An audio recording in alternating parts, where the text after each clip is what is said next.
On a cold March morning in 2024, the kind of morning where the London air feels thin and sharp in your lungs, a frantic 911 call sliced through the calm of the city's emergency dispatch centre. The voice on the line belonged to a young woman, her words tumbling over one another in a cascade of panic and fear. She was calling about her friend, Alara Vance. Her friend, she explained, was missing. She had not come home, had not answered her phone, had not responded to a single one of the dozens of messages sent in the night. This was not like Alara. It was the antithesis of Alara.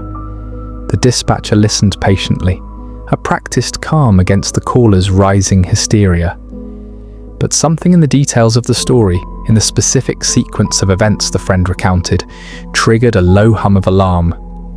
What they would eventually uncover was not just a case of a missing person, but a story of insidious manipulation, of a light extinguished by a darkness that wore the mask of benevolence. This story, a reconstruction based on established patterns of criminal predation, is about what happened to Alara Vance. It's a cautionary tale about a decision that seemed like a lifeline, but was, in fact, the beginning of the end. A decision that would cost her her life. To understand the tragedy, one must first understand the hope that preceded it. Alara Vance was 18 years old, a brilliant spark of a girl who had arrived in London from Lagos, Nigeria, just 6 months prior. She carried with her 2 worn suitcases and a scholarship to study economics at one of the city's prestigious universities.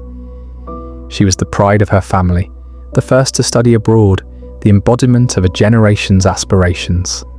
Her face, framed by intricate braids she wove herself, was quick to smile, but her eyes held a deep, studious intensity.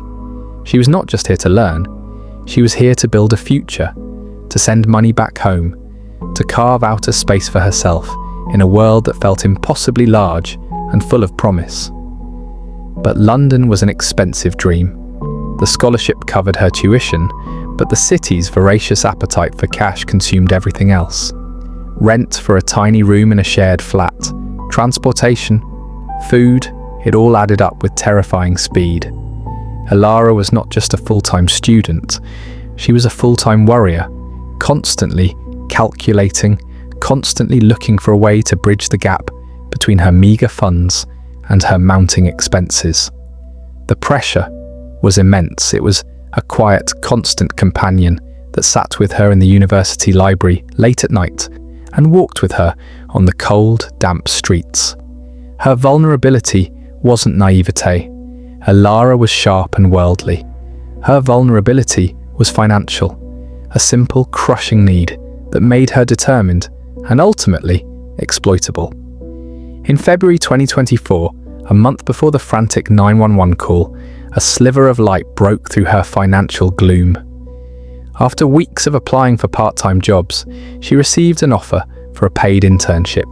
It was at a mid-tier financial services firm called Sterling Cross, located in a sleek glass tower in Canary Wharf that seemed to scrape the grey sky. The position was in records management. It was not glamorous. It was filing, data entry, and archiving, a world of beige folders and the quiet hum of servers. But to Alara, it was a lifeline. It was corporate experience, a respectable salary, and a chance to finally breathe. The day she received the offer, she called her mother in Lagos. The joy in her voice was palpable, a bright, ringing sound that crossed continents. She explained that this was it, the first step. Her foot was in the door. Her first day was a blur of nervous excitement. She chose her outfit with meticulous care, a simple black dress she'd bought at a charity shop, a string of her grandmother's pearls. She wanted to look professional, capable, older than her 18 years. The office was an alien landscape of polished steel, hushed carpets, and people who moved with a quiet, confident purpose. She was shown to her new domain, a vast climate-controlled archive room in the building's sub-basement. It was a library of corporate history, filled with towering metal shelves that stretched into the dim light. The air smelled of old paper and dust. It was here, in this quiet, forgotten corner of the corporate machine, that she had the encounter that changed everything. He introduced himself as Julian Croft. He was a man in his late 40s with a mane of silver-streaked hair and eyes the colour of a mild summer sky. He wore an impeccably tailored suit, but he had a way of standing, a slight slouch that made him seem approachable, less rigid than the other executives she'd seen striding through the lobby. He'd found her struggling with a jammed drawer on an ancient filing cabinet, her brow furrowed in concentration. He didn't laugh or condescend. Instead, he approached with a warm, disarming smile. He said with a voice that was smooth and reassuring that those old cabinets were a nightmare, a relic from the firm's Stone Age. Julian Croft squatted down beside her, his movements easy and unthreatening. He showed her a small hidden latch at the back of the drawer. With a gentle click, it slid open. He told her it was a little trick only the old-timers knew. He presented himself as an ally, a guide in this strange new world. His official title was Senior Archivist, a role that sounded as dusty as the room they were in, but he spoke of it with a strange, almost paternal pride.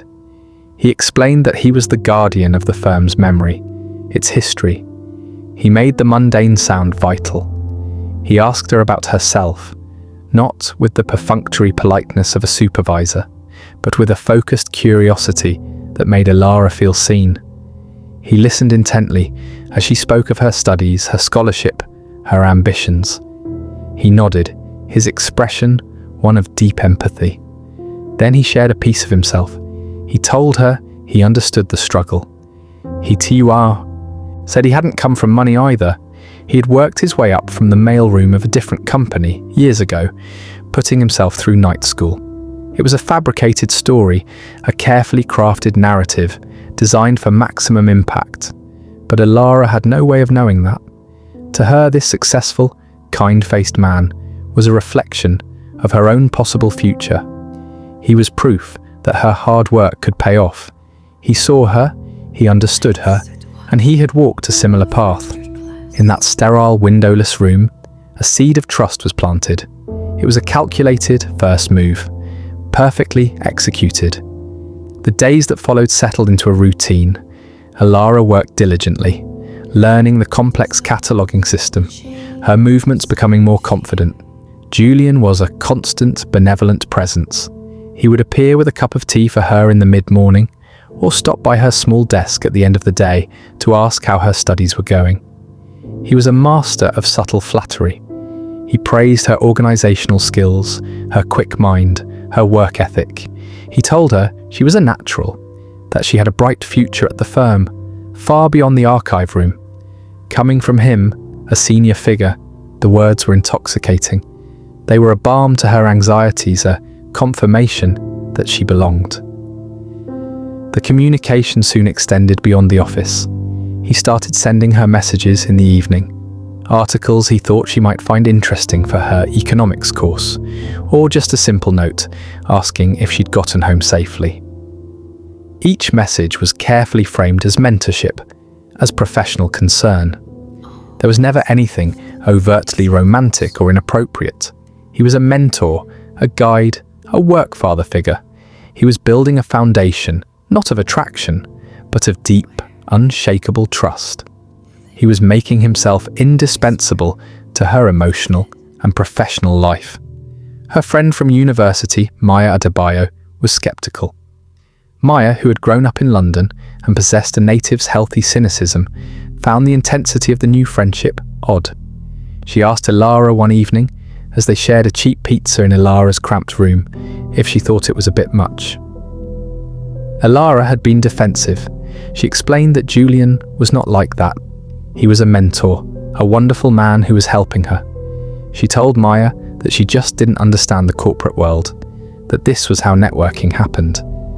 What she didn't say was that she desperately needed to believe in Julian's kindness. It was the only stable thing in her precarious new life. The first major test of this carefully constructed trust came about 3 weeks into her internship. Alara was panicking over the cost of a set of essential textbooks for her next university module. The price was astronomical, nearly a full week's wages from her internship. She had mentioned it in passing to Julian, a casual complaint about the absurdities of academic publishing. The next day, a package was waiting for her on her desk. Inside were all the books she needed, brand new. Tucked inside the top one was a simple note.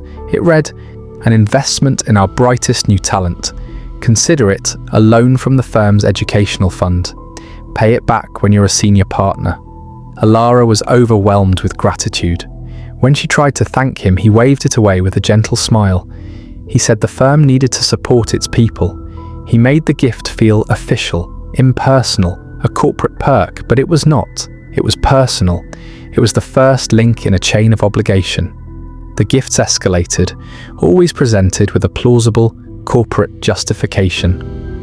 A few weeks later, Julian called her into his small, tidy office, a glass-walled cube that overlooked the archive room. He closed the door, his expression serious. He told her he had been speaking with human resources about her. He said that her long commute was affecting her productivity and, more importantly, her well-being. He explained that the firm had a little-known program for promising interns, offering subsidized accommodation in a company-owned property. There was, he said, a small studio apartment available in a building much closer to the office. The offer was staggering. A place of her own in a safe, modern building for a fraction of what her shared room was costing her. It felt like winning the lottery. She accepted without a moment's hesitation. The relief was so immense it crowded out any flicker of doubt. The apartment was small but perfect. It was clean, bright, with a view of the city's twinkling lights. It came furnished. It even had a new television. On the kitchen counter, there was a welcome basket filled with groceries and a new smartphone. The attached note said, "For easier communication on work projects, programmed with all the essential security and office apps." What she didn't know was that one of those security apps was a sophisticated tracking program that gave Julian access to her location, her messages, her entire digital life. She was no longer just his intern. She was his asset, and he was now monitoring her every move. Moving into the new apartment was a turning point. It physically severed her from her old life. Her university friends, including Maya, lived on the other side of the city. Spontaneous visits were no longer possible. Every interaction had to be planned. Julian subtly encouraged this isolation. He would schedule late-night project reviews or send her urgent tasks just as she was about to leave to meet friends. He would make comments, cloaked in concern, that her old friends seemed like a distraction. He told her they didn't understand the demands of a high-flying career, that they might hold her back. Alara, caught in a whirlwind of gratitude and ambition, started to believe him. Her old life, with its constant financial worry and cramped living conditions, seemed distant and shabby compared to her new reality. Julian had given her this. She owed him her focus. She owed him her loyalty. The dynamic began to shift. The mentorship, once a source of comfort, slowly morphed into a form of control. Julian's messages became more frequent, more demanding. He wanted to know where she was, who she was with, what she was doing at all times. He framed it as concern for her safety in the big city. He started to comment on her appearance. He suggested she wear her hair differently, that certain colours suited her better. He bought her clothes, expensive, elegant pieces she could never afford. He said it was important to look the part. Each gift was another thread in the web, binding her to him. The first time she felt a genuine, undeniable spike of fear was when he made the first true request. It was not a demand for physical intimacy. Not yet. The manipulation was more patient, more insidious than that. He told her about a critical business trip to the north of England. He said he needed an assistant he could trust to handle sensitive documents. He presented it as the opportunity of a lifetime. She would meet senior partners. She would be involved in a high-level merger discussion. It was, he implied, her audition, for a permanent, high-paying role at the firm. The trip was for 3 days to a secluded corporate retreat. Alara hesitated. Something about it felt wrong. The secrecy, the location, the fact that it was just the two of them. For the first time, she tried to push back. She said she had university commitments, an important lecture she couldn't miss. Julian's charming facade didn't crack, but his eyes grew cold for a fraction of a second. He didn't raise his voice. He used a far more effective weapon, guilt. He sat back in his chair and spoke in a low, wounded tone. He reminded her of everything he had done for her. The books, the apartment, the clothes, the endless hours of mentoring. He said he had stuck his neck out for her, told everyone at the firm that she was the future. He asked her if she was now going to throw all of that away, to let him down over a single university lecture. He made her feel ungrateful, foolish, and small. The weight of her obligation to him crushed her resistance. How could she say no? He had given her everything. She agreed to go. It was a decision that sealed her fate. She tried to tell Maya about the trip, but she found herself editing the details. She called it a team-building offsite, adding a few fictional colleagues into the narrative to make it sound less alarming. Maya, however, was not fooled. She heard the tremor of anxiety in Alara's voice.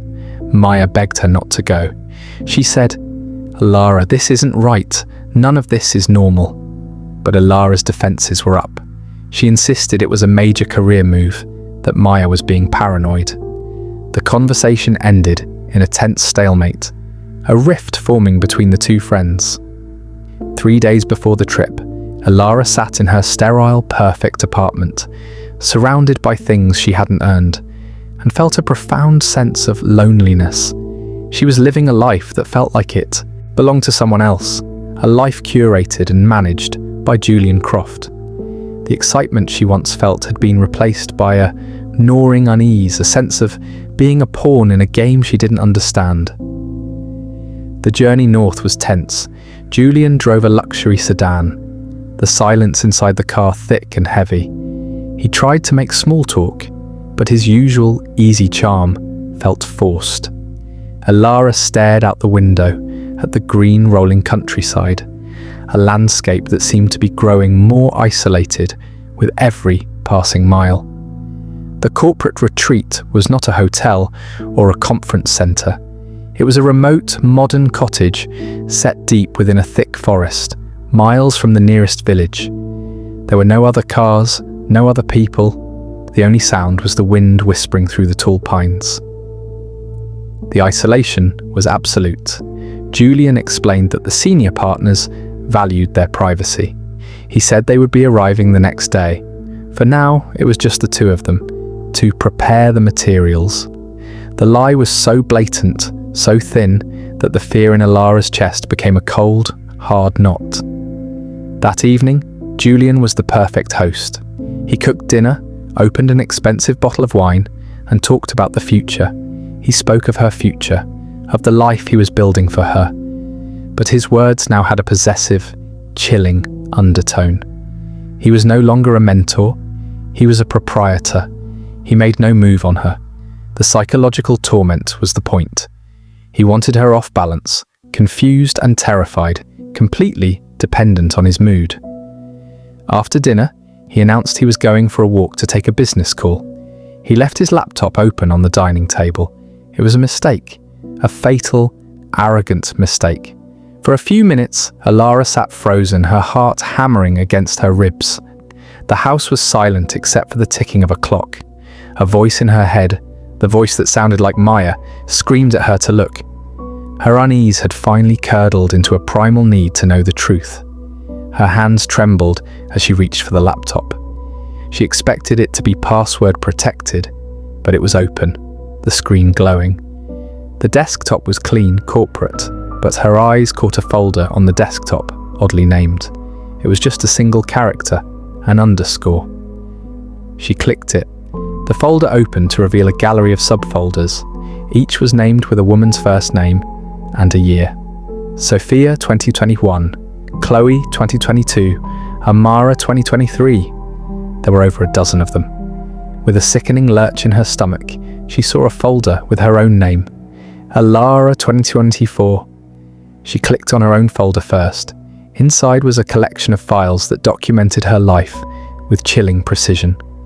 There were screenshots of her social media profiles, a copy of her scholarship application, detailed notes on her financial status.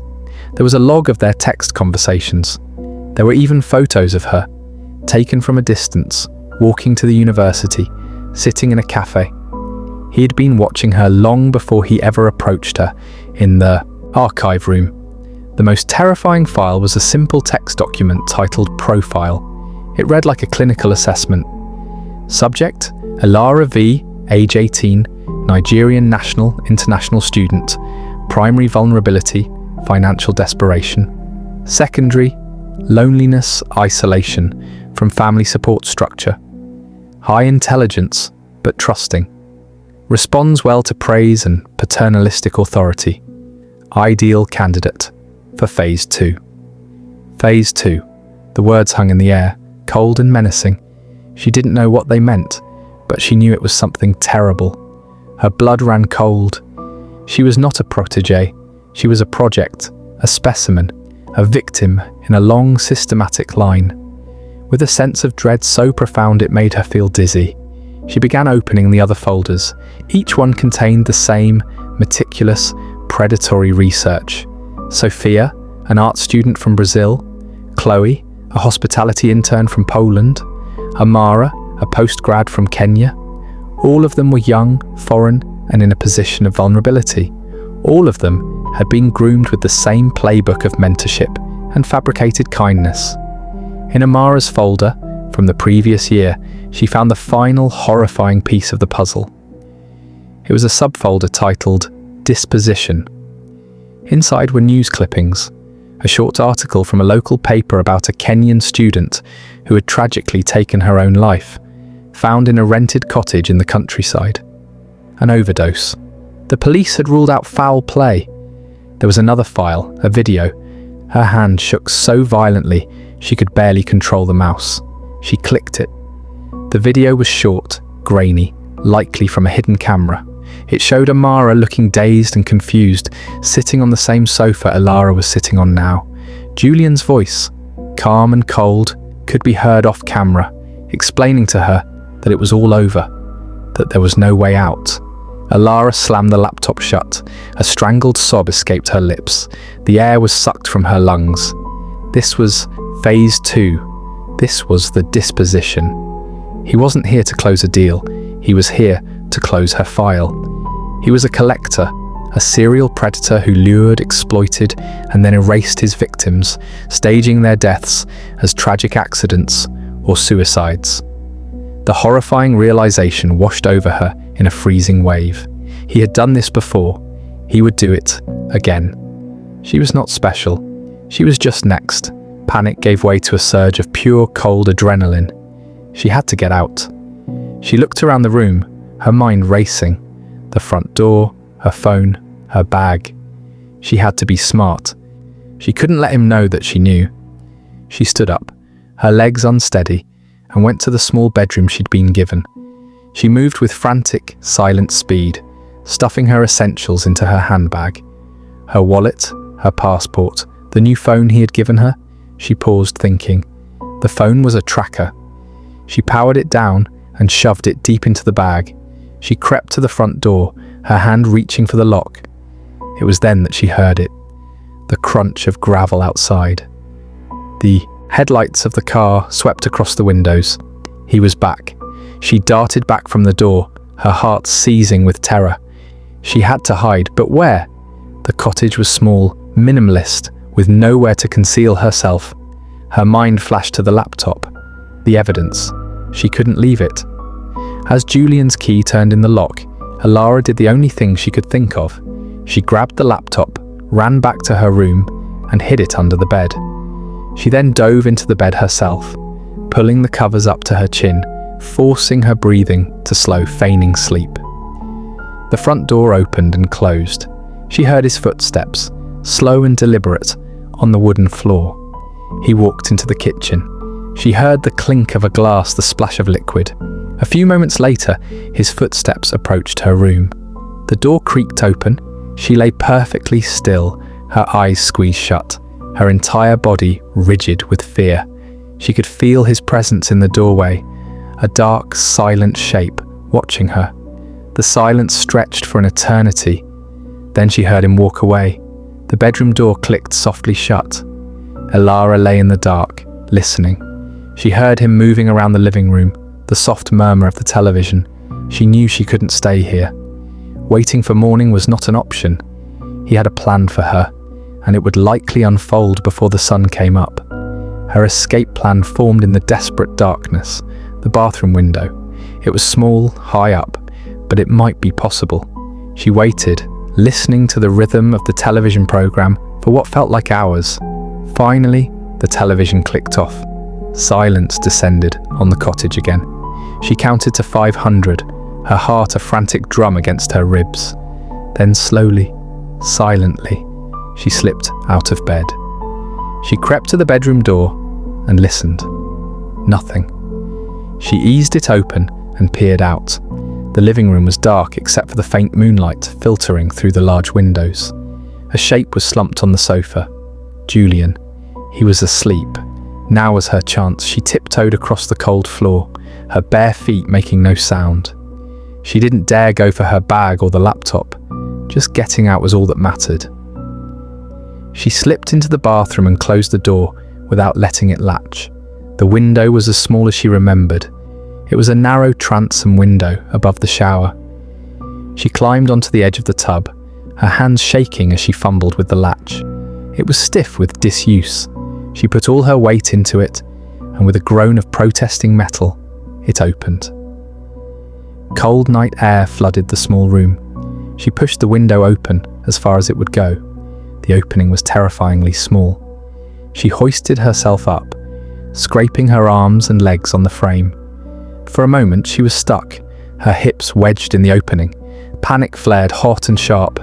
She pushed harder, a desperate, silent scream locked in her throat.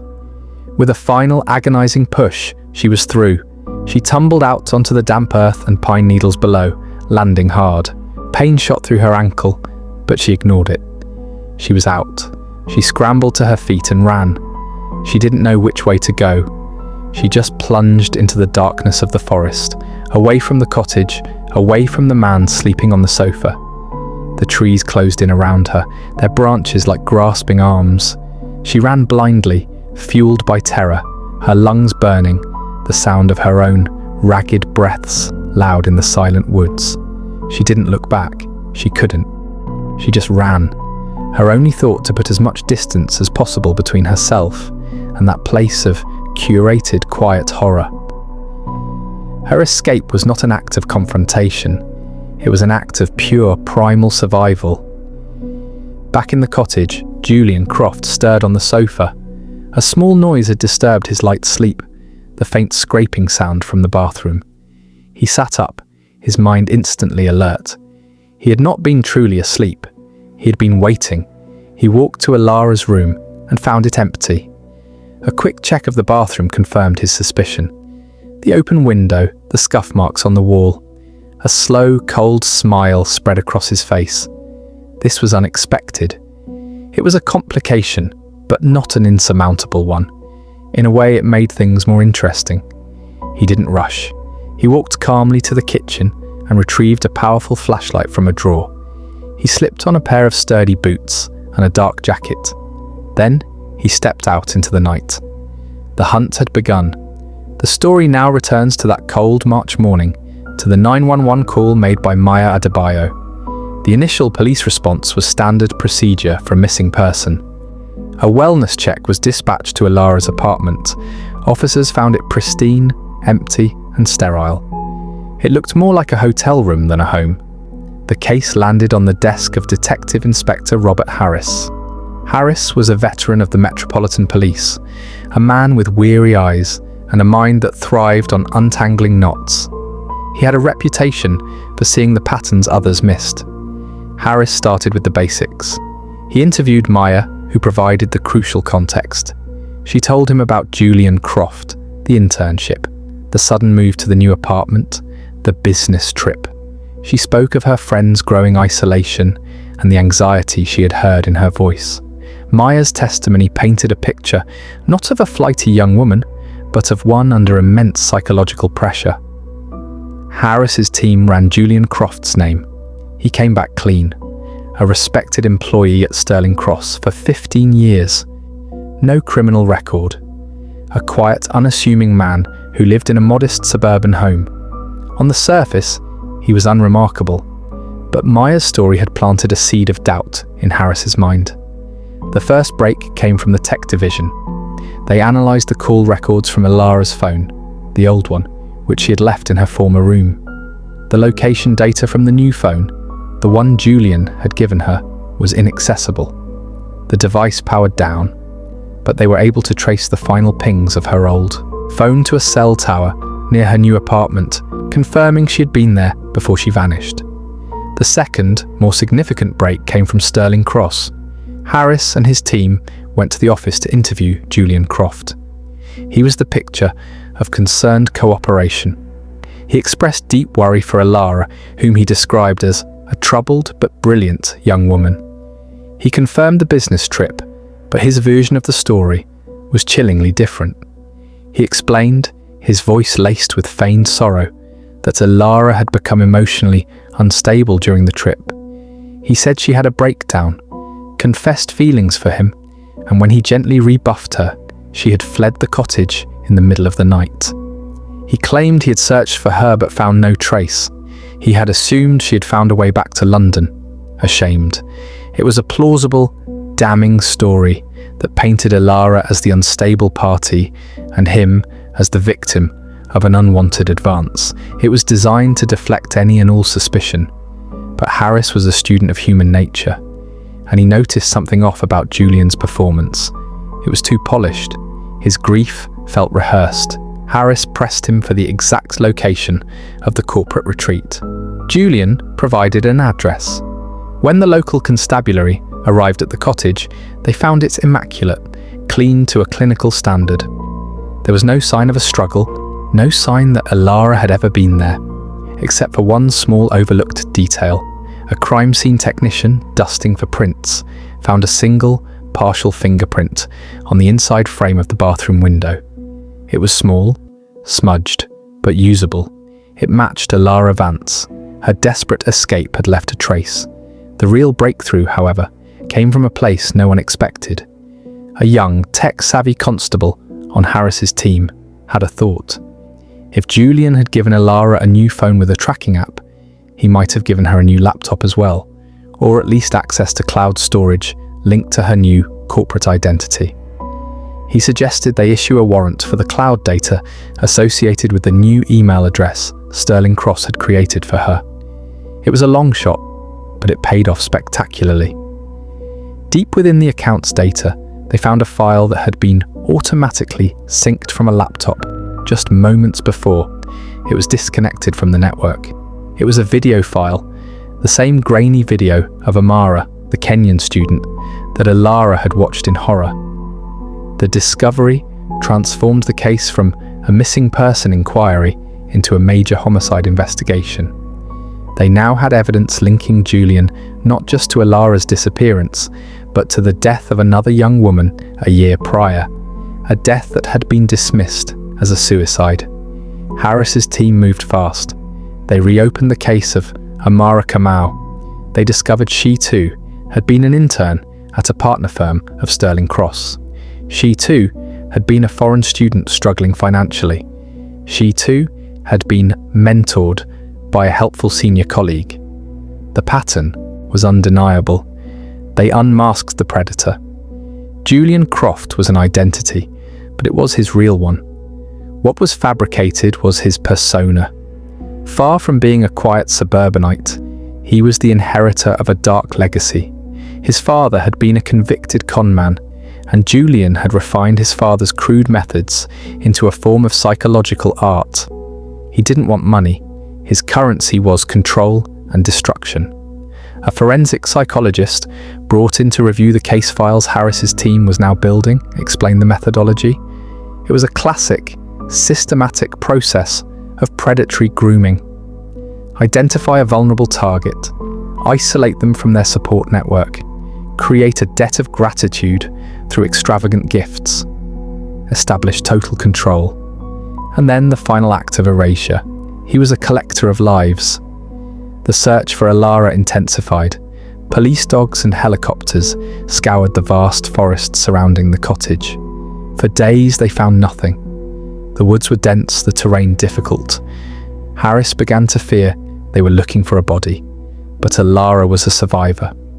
After fleeing the cottage, she had run until her lungs gave out, and the pain in her ankle became unbearable.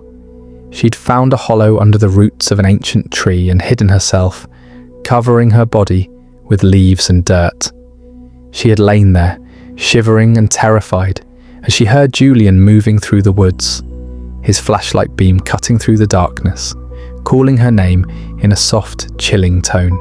She stayed hidden for a full day, fighting off sleep, her hunger and thirst becoming agonizing.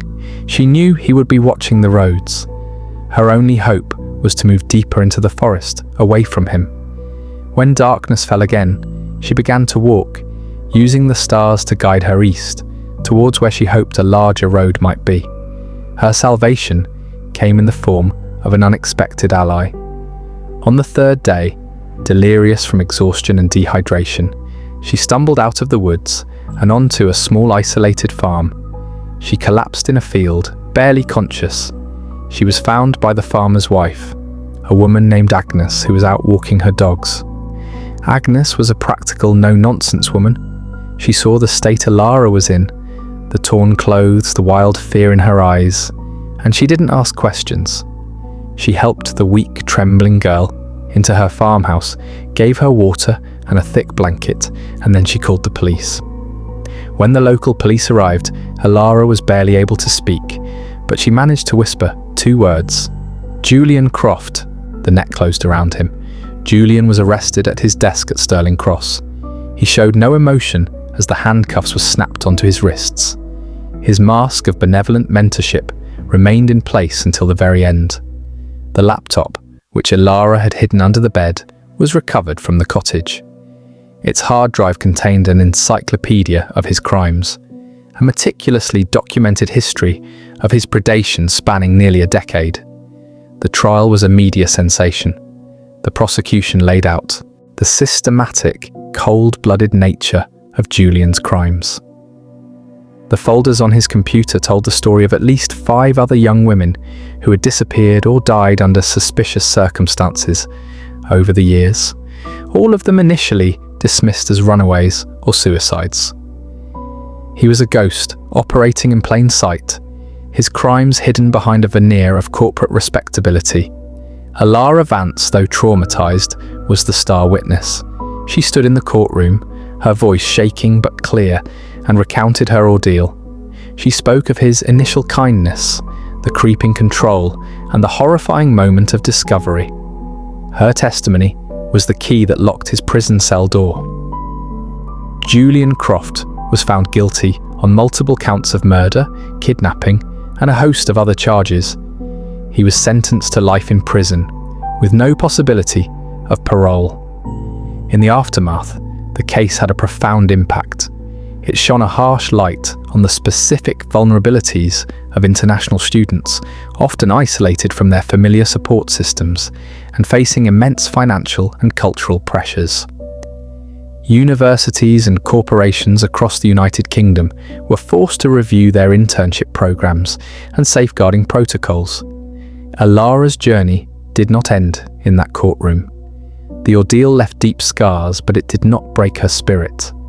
After months of therapy, and with the unwavering support of her friend Maya and her family, she began to rebuild her life. She changed her course of study from economics to law. She found a new purpose. She became a fierce advocate for the rights of foreign students and victims of psychological abuse. Her voice, once silenced by fear, became a powerful instrument for change. She had survived the darkness, and she chose to spend the rest of her life carrying a light for others. The story of Alara Vance serves as a chilling reminder that the most dangerous monsters are not those who lurk in the shadows, but those who walk among us. cloaked in kindness and respectability. It is a testament to the insidious power of manipulation and the exploitation of hope. But it is also a story of incredible resilience, a testament to a young woman who was targeted for her vulnerability, but ultimately defined by her strength. Her legacy is not that of a victim, but that of a survivor who fought her way out of the dark and refused to let her light be extinguished.